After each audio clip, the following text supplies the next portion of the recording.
Jadi semakin orang gemar berbuat maksiat, maka ilmu agama ini semakin sulit untuk masuk. Itu bedanya ilmu agama dengan ilmu sains. Tapi kalau ilmu agama ini dia adalah nur, cahaya yang tidak didapatkan oleh orang-orang yang ahli berbuat maksiat. Perut ibu misal keroncongan misalkan, tapi ibu ragu keluarnya di mana, jangan ada angin keluar di pantat gitu. Ragu. Faqala, kata Nabi, la yanfatil aw la yansarif, jangan berpaling dari sholat, tetap lanjut sholat. Ini dalil bahwa orang kalau masalah wudhu ini batal atau tidak, pakai yang yakin. Artinya kalau di zaman Rasulullah kan alim, ilmu itu situlah sumbernya. Makin lama berkurang sampai kepada kita udah mulai makin bongak gitu. Ah, gitu maksudnya. Jadi semakin dekat ke hari kiamat, ilmu itu semakin habis, dicabut oleh Allah Subhanahu wa taala. Semua kebaikan yang terjadi di sini akan mengalir kepada Anda. Hanya karena kita masih hidup tidak bisa melihat itu amal. Tapi kalau kita sudah meninggal dunia, akan melihat amal terus mengalir pada kita. Jadilah orang kaya di akhirat nanti. Dengan menanam saham modal di tempat ini, tempat mulia. Bismillah. Kalau Anda fakir, semoga Allah berikan kekayaan kepada Anda. Jika Anda sempit rezeki, semoga dilapangkan. Yang sakit diberi kesehatan. Bergabunglah, niat bergabung. Sesempit apapun diri Anda, sesusah apapun diri Anda, niat bergabung. Semoga setelah itu Allah akan mudahkan pada Anda. Langsung Pesantren Nurul Azhar yang kedua, sisihkan rezeki Anda ke Bank Syariah Indonesia, nomor rekening 147-666-6666 atas nama Yayasan Tabung Wakaf Umat. Kemudian setelah itu, yang pertama, setelah Anda dibukakan hati Anda untuk berderma, berterima kasihlah kepada Allah karena Anda dipilih oleh Allah. Yang kedua, Anda hendaknya sertakan kode transfer atau langsung konfirmasi. Kode transfer 01 di akhir nominal transfer atau konfirmasi ke nomor telepon 0852 6541 6060. Lebih dari itu. Jangan berhenti sampai di sini. Ajak sahabat, kerabat, siapapun yang bisa Anda ajak. Kapan Anda mengajak, Anda mendapatkan pahala yang sama. Dia berbuat baik, Anda mendapatkan kebaikan. Dia belum berbuat baik, Anda mendapatkan kebaikan. Rugi kalau Anda tidak mengajak orang lain. Ajaklah sebanyak-banyaknya. Nuhibbukum fillah, mencintai Anda karena Allah. Assalamualaikum warahmatullahi wabarakatuh.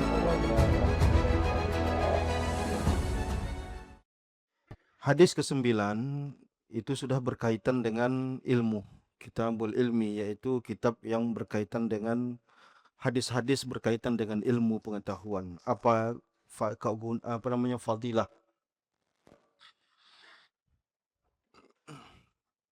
Qala Rasulullah sallallahu alaihi wasallam, Rasulullah sallallahu alaihi wasallam bersabda, man salaka, barang siapa yang menempuh. Betul. Ya, bismillah kan? Betul. Oh, gitu ya. Berarti di sini ada tambahan. Ri, ambil satu Ri, kitabnya Ri, biar tidak berbeda. Halaman berapa, Ustaz? Halaman.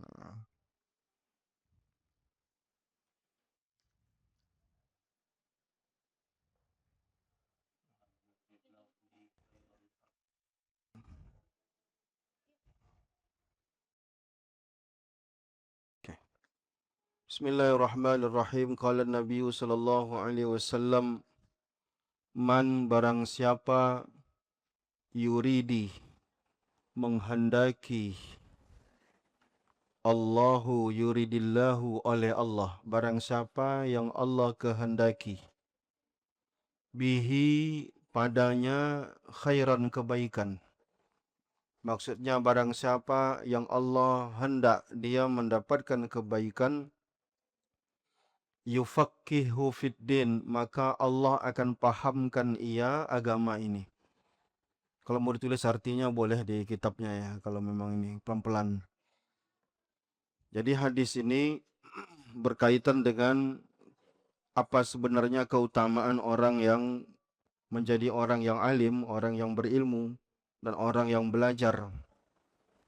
Yaitu memang itu bukti bahwa Allah Subhanahu wa taala menginginkan dia mendapatkan kebaikan. Jadi cara Allah Subhanahu wa taala memberikan orang kebaikan dengan cara memahamkan dia tentang agama ini. Artinya semakin paham dia agama ini, maka semakin besar pula peluang dia mendapatkan kebaikan dari Allah. Semakin Allah menginginkan orang itu mendapatkan kebaikan dunia akhirat, maka Allah akan buat dia ngerti tentang agama ini. Ya, itu maksudnya. Jadi kalau Bapak paham agama ini, berarti Bapak orang pilihan. Nah, jadi Bapak ikut pengajian dan segala macam, akan menunjukkan Bapak adalah orang-orang yang dipilih oleh Tuhan. Jadi itu makna daripada hadis ini. Wa innama dan hanya saja dan hanya al ilmu itu, bagaimana cara kita mendapatkan ilmu itu? Bita'allum, dengan belajar. Tidak ada, kita ini bukan nabi. Kalau nabi ya dikasih wahyu sama Allah. Dia tak perlu belajar, langsung dikasih wahyu oleh Allah, diilhamkan pengetahuan. Tapi kalau kita orang biasa, dari mana dapat ilmu kalau tidak ngaji? Nah, jadi kalau Bapak sudah terpaut hati ikut ngaji seperti ini, dan ibu-ibu, ustaz-ustaz sekalian, ya berarti memang kita dipilih oleh Allah untuk menjadi orang-orang terbaik. Itu yang kita sampaikan kepada jamaah kita, supaya mereka termotivasi untuk belajar. Nah, jadi wa innamal ilmu bitta'allum. Ilmu itu hanya didapat dengan ta'allum, dengan belajar. Adapun lebih dari itu, ya misalkan Allah katakan bertakwalah, Allah akan kasih kalian ilmu, yaitu tambahan-tambahan untuk kita, semakin kita bertakwa kepada Allah, semakin mudah ilmu itu masuk. Karena ilmu agama ini kan bukan ilmu biasa, tapi diistilahkan seperti cahaya yang tidak akan nembus kalau ada penghalangnya. Penghalangnya adalah kemaksiatan. Jadi semakin orang gemar berbuat maksiat, maka ilmu agama ini semakin sulit untuk masuk. Itu bedanya ilmu agama dengan ilmu sains. Ke ilmu sains ini yang penting Bapak Ibu biasa melakukan eksperimen, kajian-kajian. Tapi kalau ilmu agama ini, dia adalah nur, cahaya, yang tidak didapatkan oleh orang-orang yang ahli berbuat maksiat. Jadi semakin kita ngaji, semakin hindari kemaksiatan, semakin mulus jalannya pengetahuan itu di akal kita. Jadi jangan heran ada orang ngaji puluhan tahun bongak juga. Ya bisa jadi ngajinya kuat, tapi dia maksiat jalan. Nah, itu yang pertama. Wa innamal ilmu bita'allum. Ilmu itu didapatkan dengan belajar. Di hadis lain nanti tidak ada di situ. Kita riwayat Muawiyah disebutkan, ya ayuhan nas ta'allamu. Kata Rasulullah, wahai manusia, belajarlah. Innamal ilmu bita'allum, karena ilmu itu hanya didapatkan dengan belajar. Jadi Nabi merintahkan orang untuk belajar. Ya kalau tak belajar ya bongak, ya gitu aja gitu. Nah, itu dia.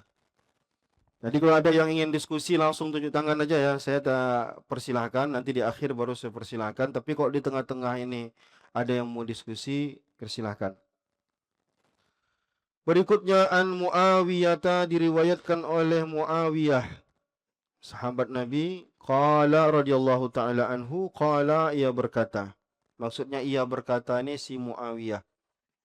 Sami'tu, aku mendengar, an-nabiyya sallallahu alaihi wasallam yaqulu, Nabi berkata. Berarti ini hadisnya hadis qauli, karena dia mendengar langsung dari ucapan Rasulullah sallallahu alaihi wasallam.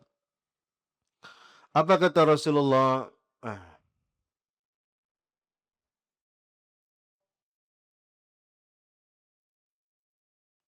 Betul nih kan? Oh ya. Man, barang siapa yuridillahu, yang Allah kehendaki, bihi padanya khairan, kebaikan. Ini sama seperti tadi pangkalnya. Yufaqihu fiddin, Allah pahamkan ia agama ini. Wa innama ana, saya hanyalah qasim, kata Rasulullah. Saya hanyalah qasim, yang membagikan. Maksudnya, kata Imam Ibnu Hajar, maksud anak qasim di situ, kan ada kata anak qasim di situ. Saya yang membagikan. Maksudnya, Nabi yang membagikan dengan tablighul wahyi min ghairi takhsis. Nabi yang membagikan ilmu itu dari wahyu-wahyu yang ia dapatkan. Nah, Allah maksudnya bukan Nabi yang punya ilmu. Ilmu tetap milik Allah. Allah wahyukan kepada Nabi, lalu Nabi yang menyebarkan. Itu maksudnya. Wallahu yu'ti. dan Allah yang memberi. Maksudnya hanya Allah yang bisa beri ilmu. Maksudnya Allah yufahimun nasal ahkam. Maksudnya hanya Allah yang bisa memberikan pengetahuan. Faminhum, tidak ada di situ ini penjelasannya ya. Faminhum man yafham wa minhum man lam man yafham qalilan wa minhum man yafham kasiran. Jadi karena Allah, terserah Allah, orang belajar itu karena Allah yang membagi, kata Rasulullah, maka ada yang dapat banyak, ada yang dapat dikit gitu.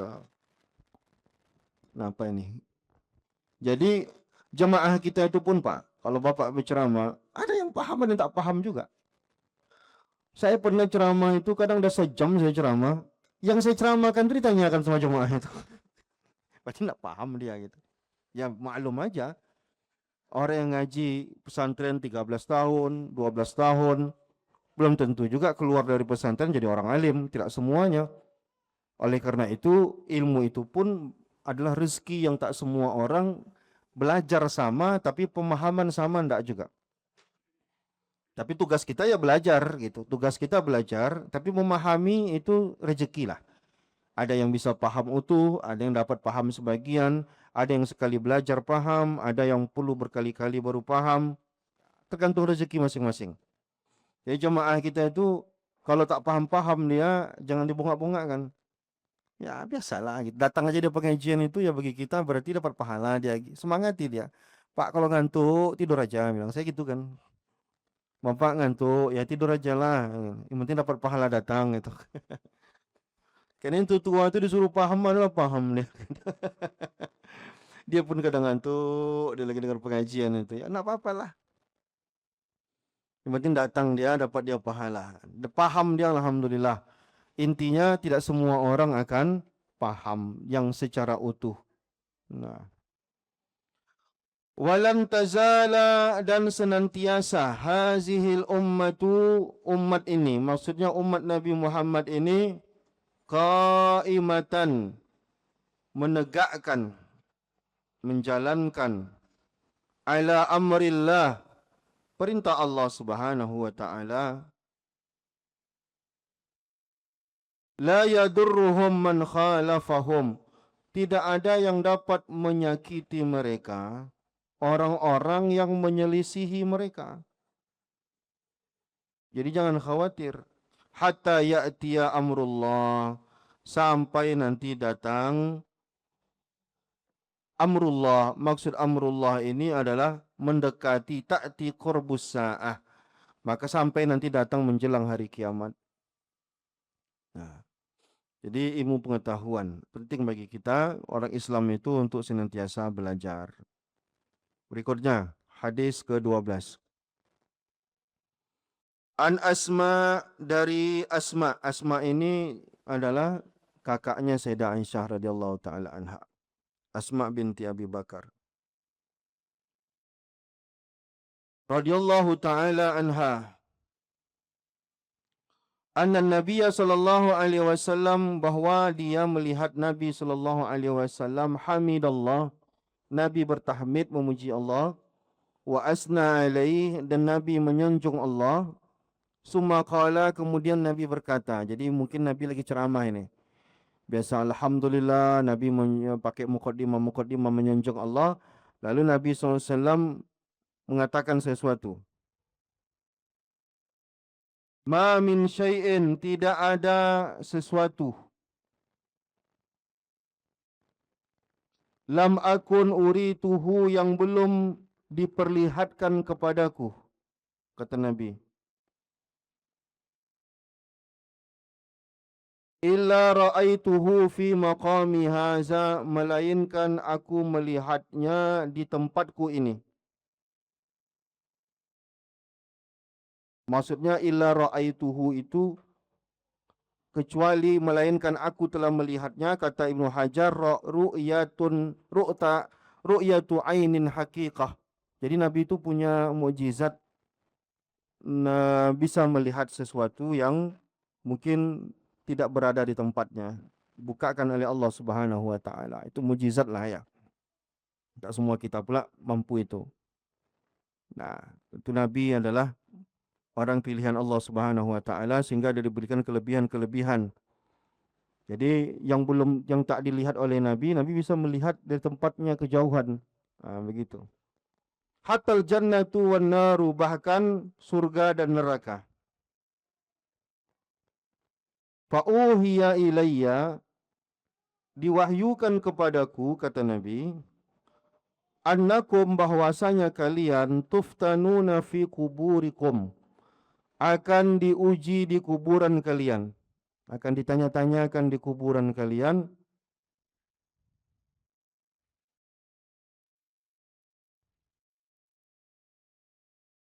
Tukhbiruna wa tus'aluna fi kuburikum, maksud tuftanun itu adalah bahwa kalian akan diuji dan ditanya di kuburan. Ya, biasalah kan, semua kita nanti akan diuji, ditanya di kuburan kita masing-masing. Misla, seperti, kata Nabi, au qariban la adri. Kata Asma, dia lupa Nabi bilang misla atau Nabi bilang qariban gitu. Nah, misla itu seperti, qariban itu mendekati. Kata Asma yang meriwayatkan hadis ini, la adri, saya tak tahu. Maksudnya dia lupa. Nabi itu bilang misla atau la adri. Ayyu zalika qalat, yang mana yang dikatakan Asma. Oh, maksudnya ya, yang mana dikatakan oleh Asma. Misla apa? Min fitnatil masihid dajjal, mendekati daripada fitnah masihid dajjal. Dajjal itu maksudnya al-kazzab minad dajjal, gitu ya. Ini perumpamaan. Ma ilmu yuqalu, lalu ditanya, ma ilmuka bihadzal rajuli? Apa pendapatmu tentang orang ini?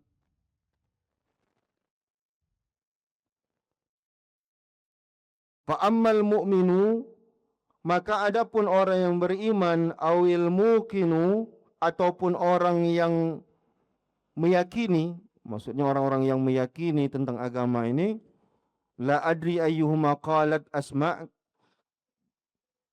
tak tahu yang mana satu yang dikatakan Asma, apakah fa'ammal mu'min atau mungkin.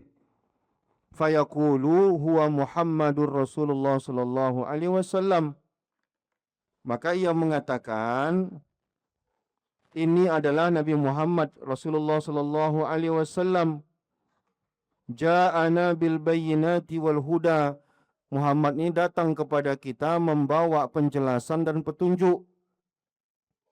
Fa'ajabnahu, maka kita menerimanya.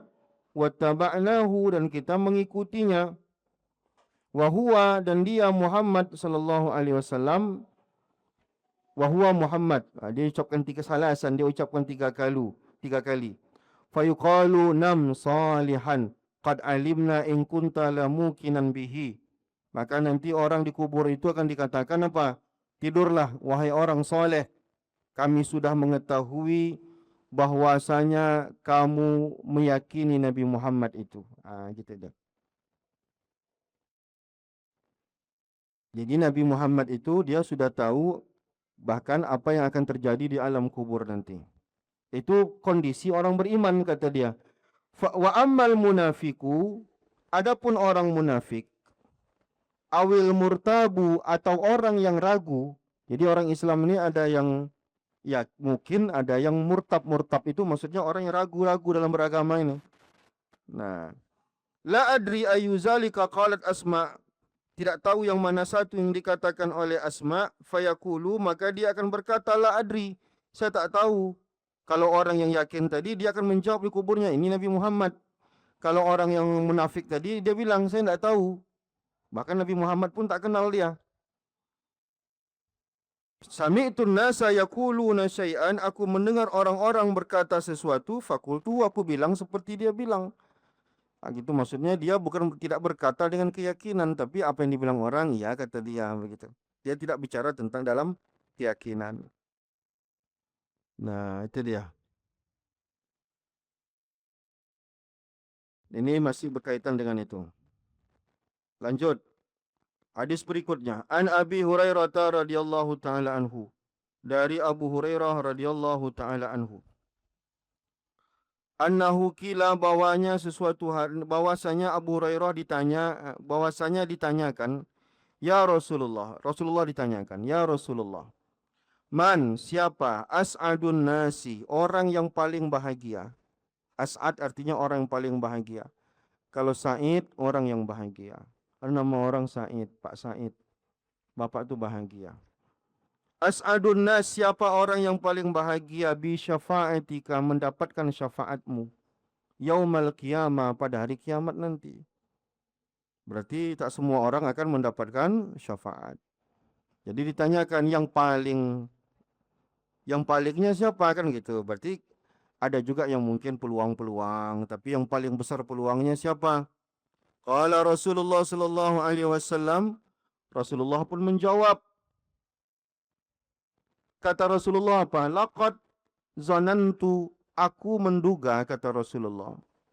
Ya Abi Hurairah, wahai Abu Hurairah, ala bahwa tidak yas'alani, tidak ada yang bertanya kepadaku an hazal hadis, tentang hadis ini.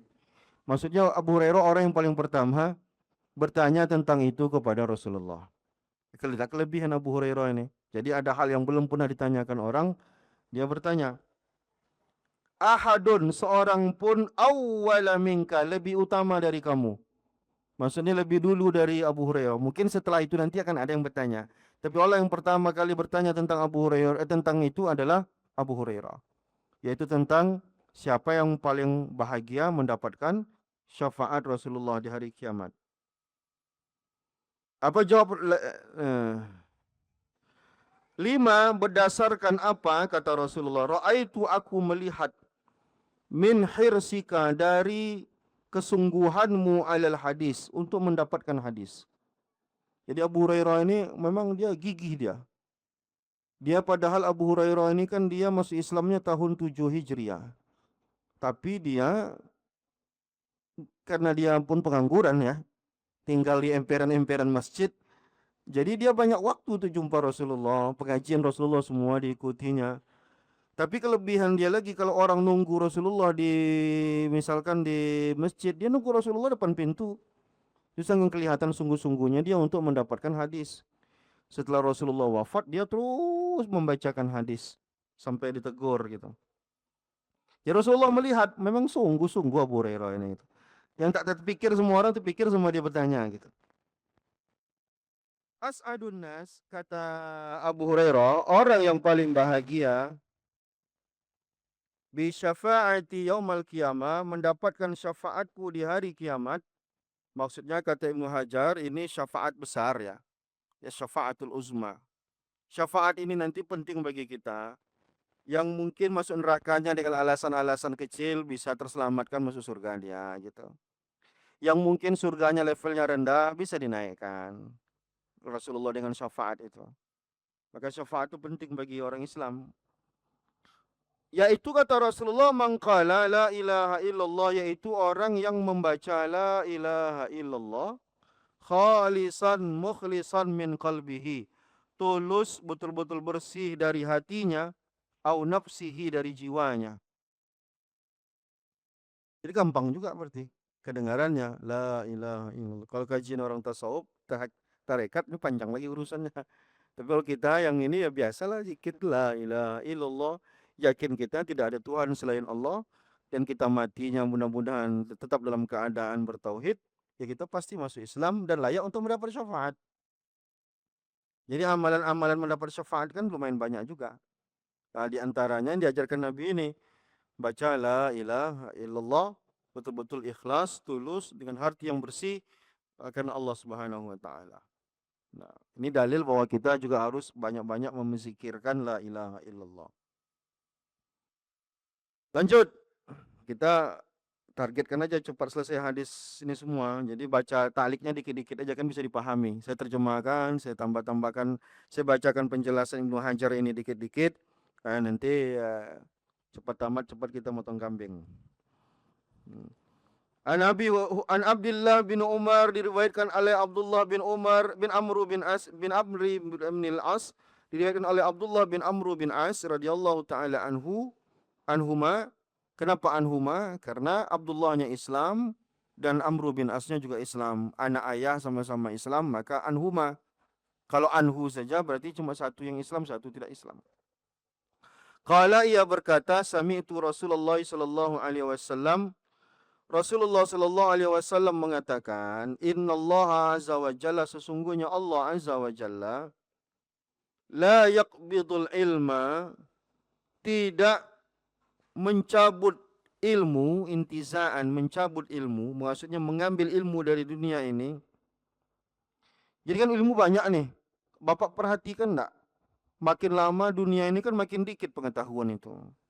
Artinya kalau di zaman Rasulullah kan alim, ilmu itu situlah sumbernya. Makin lama berkurang sampai kepada kita udah mulai makin bongak gitu. Gitu maksudnya. Jadi semakin dekat ke hari kiamat, ilmu itu semakin habis, dicabut oleh Allah Subhanahu wa taala. Jadi bagaimana cara Allah mencabutnya? Yantazi'u minal ibad, yang Allah cabut ilmu itu dari umat, dari hamba-hambanya ini. Jadi semakin lama semakin sulit kita mencari orang alim, semakin sulit kita nanti mencari orang yang bisa ditanyakan di masyarakat, gitu ya. Palas ini masih banyak ustadz, ke depannya ada makin susah yang betul-betul ustadz yang bisa ditanyakan sesuatu gitu loh. Kalau penceramah ya mungkin kita harus bedakan mana penceramah, mana orang yang penceramah dengan ilmu. Kalau sekedar ceramah yang penting retorikanya bagus, dia ngelantur-ngelantur aja di podium itu udah senang jemaah itu. Yang penting bisa ketawa kayak stand up itu dia kan. Nah, kalau kita jangan, kalau kita lebih utamakan bagaimana ilmunya sampai ke umat. Nah, gitu. Saya termasuk orang kalau ceramah tidak pandai ketawa, Pak. Tapi jadwal saya lumayan banyak gitu. Saya kalau ceramah itu kayak monoton saja. Karena sayang awak datang sekali-sekali ke situ, tiba-tiba jamaah itu kayak, jadi pernah jamaah bilang sama saya, Ustaz, datang ke tempat kami ceramah, tapi ibu-ibunya suka lucu-lucu, kata dia. Saya bilang, undang aja lah tukul, Pak, jangan sayang. Apa saya diundang? Saya tidak pandai ceramah, ketawa gitu. Ya, kalau pas betul ketawa, alhamdulillah, saya bilang. Tapi tujuan kita datang untuk ngajar dengan. Nah, jadi bagaimana cara Allah mencabutnya? Walakin akan tetapi Allah tidak mencabutnya begitu saja. Tapi bagaimana cara Allah mencabutnya? Yakbidul ilma biqabdil ulama. Allah mencabut ilmu dengan mengambil ulama-ulamanya. Orang alim, artinya semakin orang-orang alim yang hebat-hebat itu wafat satu berkurang. Makin lama generasinya tak ada gitu. Jadi misalnya di Palas ini ada 1.000 orang alim kali, kedepannya diambil satu-satu.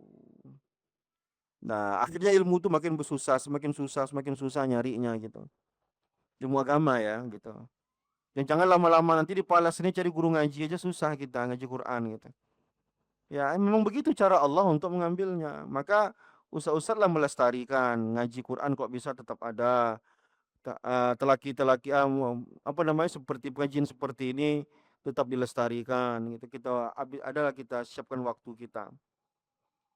Nah, hatta iza lam yabqa, apabila lam yabqa aliman, tidak tersisa ada satu pun orang alim nanti di dunia ini, sampai habis semuanya. Ustaz takdir pun tidak ada lagi gitu. Ini semua ya udah bubar pula takdir ketika itu, tak ada lagi pengajian takdir, jadi ustaz-ustaznya pun sembarang aja lagi. Ittakhazan nasu, apa yang terjadi? Mengambil an-nasu orang-orang, ru'usan juhalan, kepala-kepala yang bodoh. Diambil ilmu dari orang-orang yang tidak belajar. Kan nauzubillah Ustaz ya. Nauzubillah, agama ini disampaikan oleh orang yang tidak belajar. Maka kalau ustaz-ustaz, kalau saya bilang begini, kalau udah ustaz tidak mau belajar, maka berhentilah jadi ustaz. Itu kaidah saya. Makanya saya kalau ada orang minta jadwalkan ceramah gitu, saya tengok dia muzakarah enggak bisa, walaupun dia alim. Mudah-mudahan ke depan takdir bisa digitukan. Yang dijadwalkan hanyalah orang-orang yang mau ngaji, bertambah ilmunya. Jangan sampai nanti pintar pula jemaah itu dari dia lagi. Itu kok bisa ke depannya agak tegas kita gitu. Jadi betul-betul pilihan ustadznya itu. Yang ngaji dia gitu. Kita buatkan halaqahnya, muzakarahnya. Nah, jadi yang kalau ustadz itu sudah berhenti dia belajar, maka berhentilah dia mengajar. Nah, begitu kaedahnya. Karena jangan sampai kita tak upgrade ilmunya. Nah, sampai nanti terjadi apa? Orang-orang bodoh pun dijadikan pemimpin, dijadikan yang orang dikedepankan. Fasu'ilu, lalu orang bodoh-bodoh tadi itulah ditanya-tanyakan. Fa'aftau bi ghairi ilmin, lalu orang bodoh tadi itu berfatwa tanpa ilmu. Pak, ini apa hukumnya Pak? Haram, kata dia. Dia pun belajar tidak pernah. Kan nasib sekarang muncul Wahabi itu kan gara-gara itu. Dia dulu tak pernah belajar sama awak. Tiba-tiba taubat ngaji sama orang tuh. Awak dia diharam-haramkannya. Padahal dia ngaji sama awak belum pernah. Apa dalil tahlil? Dia tak pernah ngaji. Apa dalil maulid? Dia tak pernah ngaji. Tiba-tiba taubat dia, masuk dia belajar tempat lain, lalu dibid'ahkannya pula yang ini. Padahal dia tak pernah ngaji di sini. Tak pernah dia membaca dalil yang ini, tiba-tiba ngaji tempat orang, diharamkan yang ini. Itu musibah terbesar umat zaman sekarang. Taubat hari Senin, ikut pengajian hari Rabu, ikut daurah hari Jumat, hari Minggu mengharam-haramkan. Tak sampai seminggu. Instan sekali. Orang belajar dari MDA masuk pesantren tingkat, masuk SD pun pesantren SD, masuk pesantren itu ada yang pula sampai 13 tahun, masuk kuliah lagi di ini kampus-kampus Islam sampai 40 tahun. Jadi gini Pak keedahnya, semakin orang ngaji, dia akan semakin sadar dengan kebodohannya. Bukan berarti Bapak tak perlu ngaji lagi supaya jangan merasa bodoh, enggak itu maksudnya. Karena ilmu itu kelipatan dua. Tahu kita dua, sadar kita empat hal kita tak tahu. Begitu prinsip ilmu itu. Tahu kita empat hal, sadar kita ada 16 hal, ada 8 hal yang kita tidak ketahui. Semakin kita, makanya orang semakin tinggi ilmunya, semakin dikit dia menyalah-nyalahkan orang. Nah, gitu. Jadi belajar. Jangan sampai pakai kaidah tadi. Senin taubat, Rabu pengajian, hari Jumat udah mulai membid'ahkan orang. Nah, itu musibah umat zaman sekarang. Ngaji, fokus ngaji. Fadallu, lalu apa yang akan terjadi kalau orang-orang bodoh tadi itu yang sudah berfatwa? Maka mereka sesat. Wa adallu, dan menyesatkan. Kalau dia aja sesat tak apa-apa. Tapi menyesatkannya ini yang jadi masalah. Tapi kan kalau jamaah ini kan begini cara berpikirnya. Kalau kita ini kan bertaklid. Makanya kalau saya ditanya jamaah, kalau jamaah ini kan dalilnya bukan Quran dan Sunnah, Pak. Mana paham dia berdalil Quran dan Sunnah? Yang bisa berdalil yang Quran dan Sunnah itu siapa? Hah? Yang bisa berdalil Quran dan Sunnah itu adalah ulama. Al-Quran, ya kan? Sunnah kan ini sumber agama kita kan? Ini bahasa Arab. Ilmu yang dibutuhkan untuk paham ini, ilmu bahasa Arabnya mesti betul-betul bagus. Ilmu, kan dia mengerti tentang hadis, mengerti tentang Quran, mengerti tentang usul fikih, banyak disiplin ilmunya. Yang bisa paham ini jadinya siapa? Ulama. Nah, ulama ini pun tak semua ulama juga. Nah, maka mereka yang sudah sampai ke level bisa berijtihad. Dengan ilmu yang mereka miliki, mereka bisa langsung mengambil apa yang Allah maksud dan apa yang Nabi maksud. Kalau saya jamaah itu, gampang aja saya. Bapak Ustaz, saya bilang, Bapak coba buka ini. Paham nggak Bapak? Anda paham pasti dia. Nah, jadi dibagi dua lah orang Islam ini.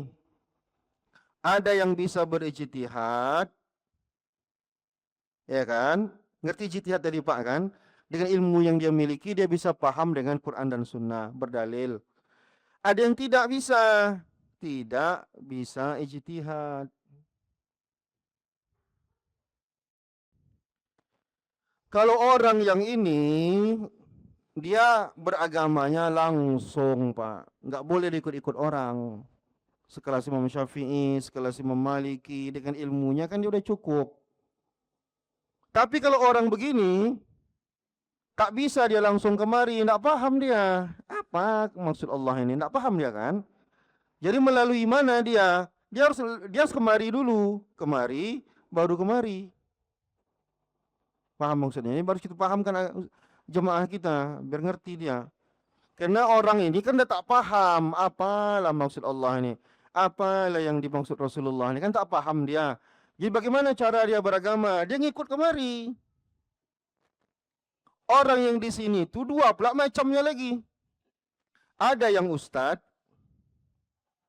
ada orang awam betul. Apa kelebihan ustadznya? Kelebihan ustadznya, dia bisa baca ini. Baca penjelasan ulamanya. Kayak saya misalkan ada penjelasan, bisa saya bacanya. Yang ini, ucapan ulama ini pun dia tak paham, apalagi kemari. Ya pertanyaan saya, orang ini kemana beragamanya? Apa dalil dia? Orang awam betul tak ngerti apa-apa itu. Dalil dia adalah ucapan ini. Inilah dalil dia. Ucapan ustadznya. Ustadznya nanti baca penjelasan ulamanya. Ulamanya baru berdalil ke Quran dan Sunnah. Ngerti kan hierarkinya Pak gitu. Ini sengaja saya jelaskan supaya banyak jemaah-jemaah ini sok-sokan. Awal lagi ceramah ditanyanya mana Qurannya Pak, mana hadisnya. La ilaha illallah. Bukakan betul Quran itu sama dia, sekali sama dia. Bisa enggak yang bacanya? Bapak itu boleh Qur'an 2. Dia aja masih Qur'an 2 baca Qurannya. Mustahil mutlak itu sekelas Imam Syafi'i, sekelas Imam Maliki, yang mereka konsep berijtihad dan ilmu-ilmu yang dibutuh ijtihad itu mereka udah ada di kepala mereka. Orang model begini tidak boleh ngikut-ngikut orang dalam beragama. Adapun ulama-ulama di bawah mereka itu namanya, ada nanti namanya mujtahid muntasib. Walaupun ilmunya tinggi, tapi metodenya mereka tetap ngikut ke ulama yang saya sebut tadi gitu. Nah, jadi banyak pula level-levelnya lagi. Ini yang saya bagi ini baru bagi 4 ini. Ulama yang berijtihad, tidak, lalu kemudian ada orang awam, bagi 2 aja. Ulama yang berijtihad, orang awam. Orang awam bagi 2, ada awam ustadz, ada yang awam bukan ustadz. Yang awam bukan ustadz ini enggak paham dia apa yang dibilang oleh ulama, maka dia pun harus ikut ustadznya. Jadi kalau jemaah bertanya sama bapak, dalil kami apa Pak? Dalil bapak adalah ucapan ustadz bapak. Itu bilang sama mereka begitu. Jadi ustadz bisa berceramah depan mereka, mereka tak mesti hafal hadisnya. Kita aja enggak hafal. Karena mereka tak hafal, jadi mereka dalilnya apa? Dalil mereka ucapan bapak. Jadi bapak, apa dalil bapak? Sebelum subuh itu kunut. Ustadz kami ngajarin gini. Udah cukup bagi mereka. Nah gitu. Kalau kita yang ustadz, ya kita bacalah penjelasan-penjelasan ulama. Ulama langsunglah dia memahaminya dari Quran dan Sunnah gitu. Jadi kita harus paham, sadar diri aja gitu. Ini masalah pengetahuan. Oke. Jadi satu saat akan memang habis. Bagaimana cara Allah? Maka ulama orang-orang alim ini satu persatu akan dicabut nyawanya. Sehingga nanti cocok, misalkanlah dalam waktu dekat ini saja ada banyak ulama-ulama yang sekaliber ulama besar dicabut oleh Allah nyawanya. Satu persatu. Lalu generasi mereka ilmunya nanti tak sampai segitu. Nah, itu cara Allah untuk. Nah, lanjutkan, kita baca 2 hadis lagi. An Aisyah zaujin Nabi sallallahu alaihi wasallam, dari Sayyidah Aisyah istri Nabi sallallahu alaihi wasallam radhiyallahu anha. Kanat, adalah Sayyidah Aisyah itu la tasma'u syai'an. Dia tidak mendengar sesuatu. Maksudnya hadis Nabi.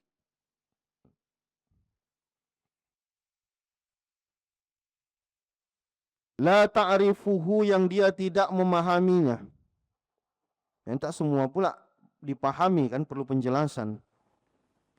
Illa raja'at fihi, melainkan Sayyidah Aisyah akan memurojaahnya lagi. Hatta ta'rifahu, sampai dia memahaminya.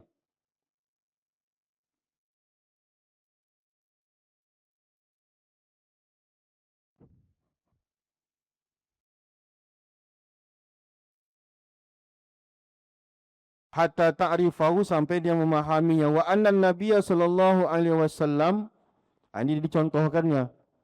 Nabi sallallahu alaihi wasallam berkata, man husiba, barang siapa yang dihisap, uziba, dia akan diazab. Ditanyakan, bertanya, Nabi pernah mengatakan itu, man husiba titik-titik, barang siapa yang dihisap, uziba. Qalat Aisyah, tu berkata Sayyidah Aisyah, fakultu, dia bertanya kepada Rasulullah, awalaysa, bukankah tidak, yaqulullah azza wa jalla, Allah berfirman, fasawfa yuhasabu hisaban yasira. Kan ada ayat itu kan, bahwa orang itu akan dihisab dengan hisaban yang mudah. Qalat, faqala, apa jawaban Nabi, innama zalikal ardu walakin man nukishal hisab. Hanya saja, itu maksudnya adalah orang, itu adalah ardul a'mal alal ummal biduni munaqasyati hisab. Itu adalah maksud pada ayat itu hanya tentang menampakkan amal. Akan tetapi manukisal hisab, siapa yang nukis itu maksudnya terjadi munaqasyah, dibantah, bantahan-bantahan terkait tentang hisabnya, yahlik, maka dia akan celaka. Ini contoh daripada bagaimana Sayyidah Aisyah, kalau dia tak paham, maka dia akan bertanya lagi maksudnya apa. Ya, maksudnya ini juga dalam metode belajar, maka bertanya itu adalah bagian daripada metode belajar supaya lebih memahami. Kemudian berikutnya, an Abi Musa, dari Abu Musa radhiyallahu taala anhu, jaa rajulun ila Nabi sallallahu alaihi wasallam, ada orang datang kepada Nabi sallallahu alaihi wasallam, faqala ya Rasulullah, dia berkata, ya Rasulullah, mal qitalu fi sabilillah, apa itu berperang di jalan Allah? Fa inna ahadana, karena sesungguhnya salah satu di antara kami, kata dia, yuqatilu ghadaban, dia berperang tapi dalam keadaan marah.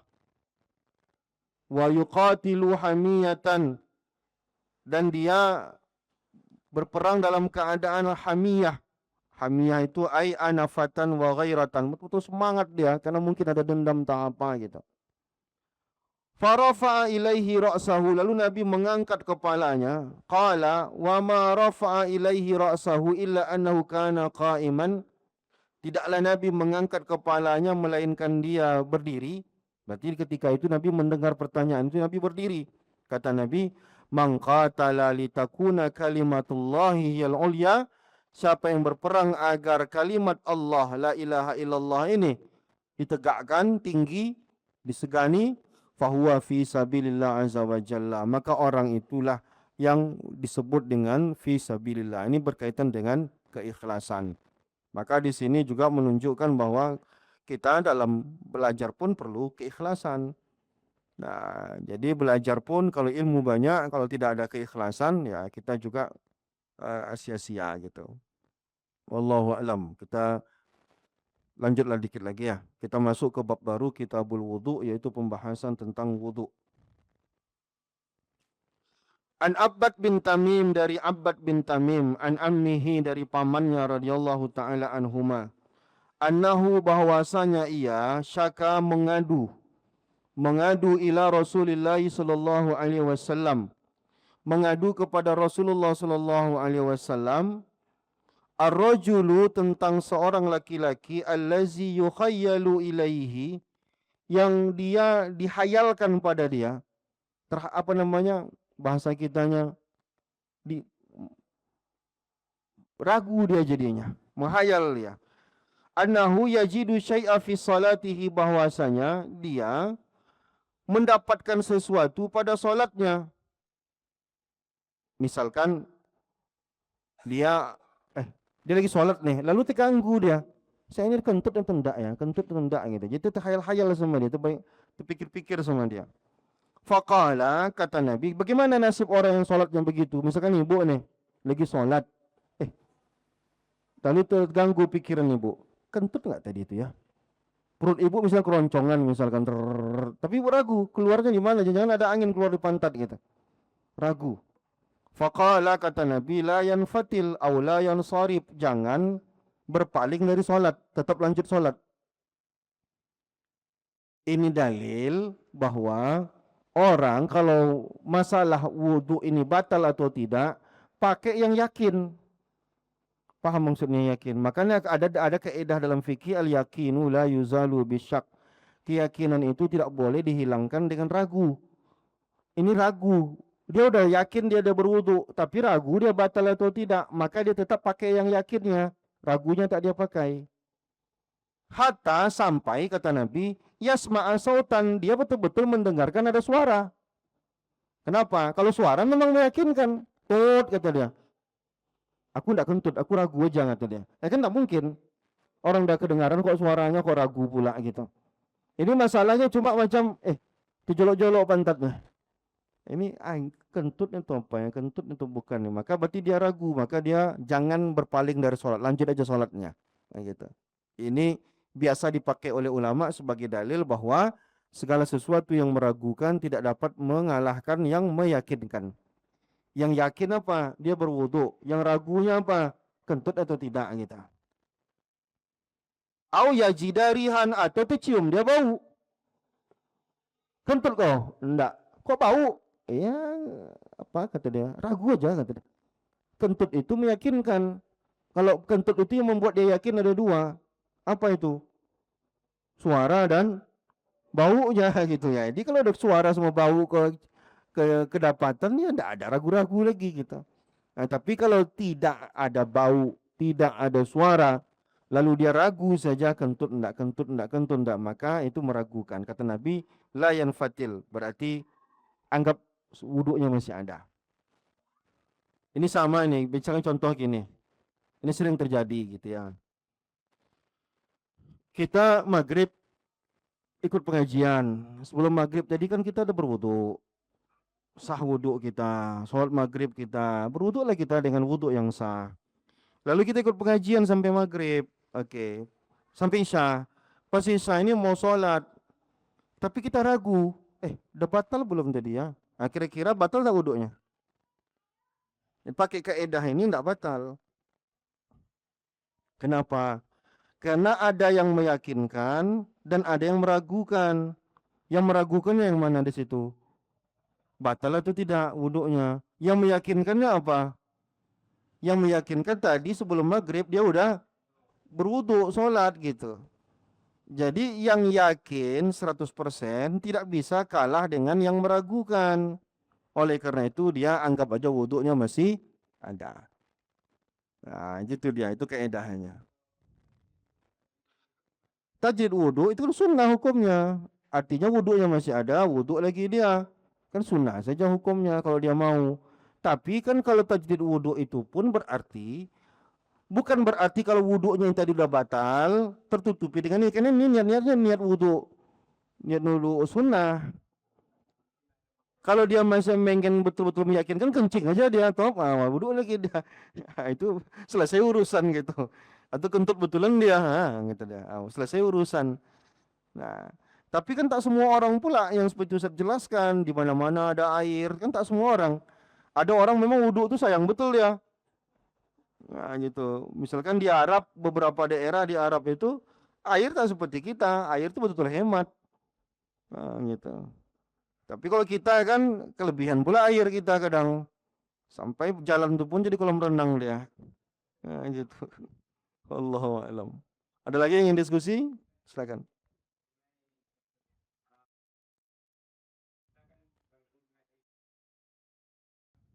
Mm-mm.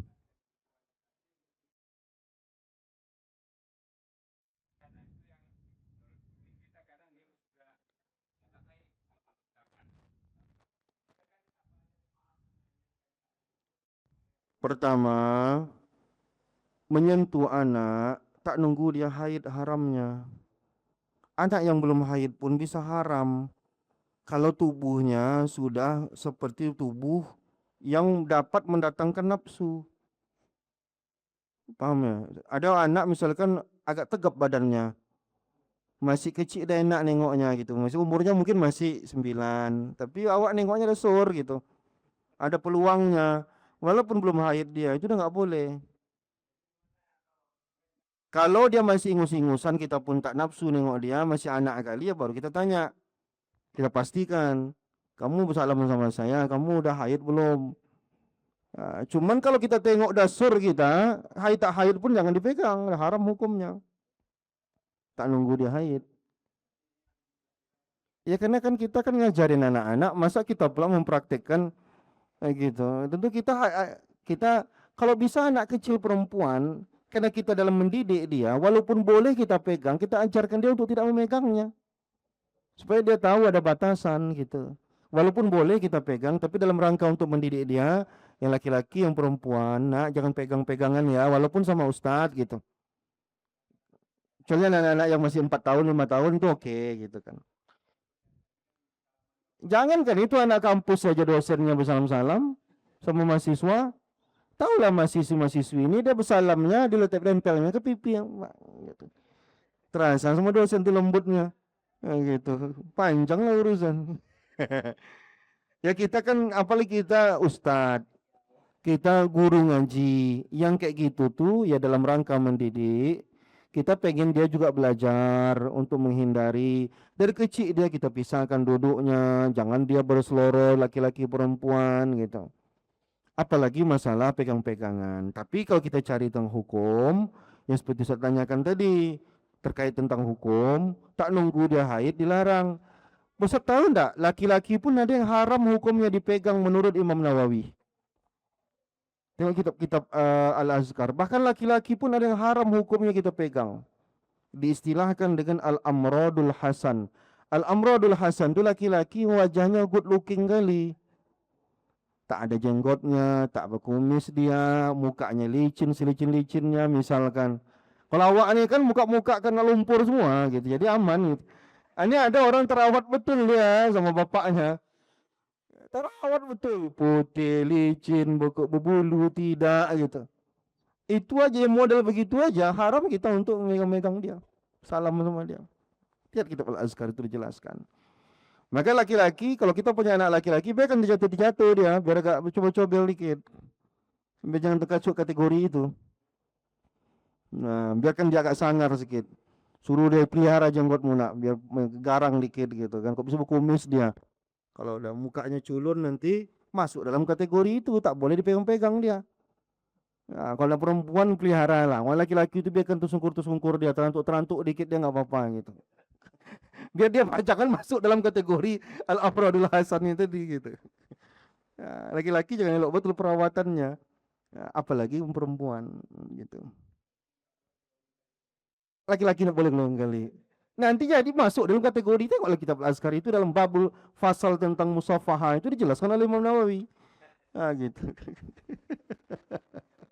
Kalau awak-awak ini kan ya apalagi kalau berdakwahnya di pinggir palas ini yang dihadapi lumpur segala macam gitu. Intinya itu saking ketatnya penjagaannya tadi. Sampai laki-laki pun ada yang tak boleh untuk kita pegang gitu. Jangan perempuan gitu. Dan lagi lain diskusi Ibu-ibu aman? Kalau ada silakan.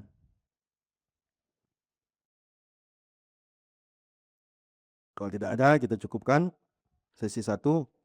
Nanti silakan lanjut ke sesi 2. Besoknya kita masuk ke hadis ke-18. Subhanakallahumma bihamdika asyhadu an la ilaha illa anta astaghfiruka wa atubu ilaik. Assalamualaikum warahmatullahi wabarakatuh.